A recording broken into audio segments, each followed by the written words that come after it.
এটা এক ধরনের প্রতারণা। কেমন প্রতারণা আমি আপনাকে বলি, যেমন তাহলে এখানে বিএনপিকে স্পষ্ট করতে হবে সে কি গণভোটের রায় মানে কি মানে না। যদি গণভোটের রায়কে সে মেনে থাকে, তাহলে গণভোটটা কিসের উপরে হয়েছিল?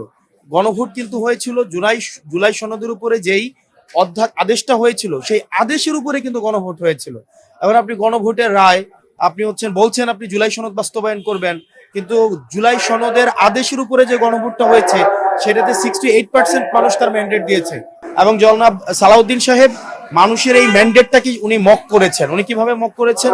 উনি এটাকে নিয়ে একদম প্রহসন করেছেন। উনি বলেছেন যে যারা ভোট দিয়েছে, যারা হা ভোট দিয়েছে বা না ভোট দিয়েছে, তারা আসলে পরে দিয়েছে কিনা এটা নিয়ে উনি সংশয় প্রকাশ করেছেন। অর্থাৎ উনি বলতে চেয়েছেন যে মানুষের বোধ নিয়ে, রাজনৈতিক বোধ নিয়ে উনি এখানে একটা প্রহসন করেছেন।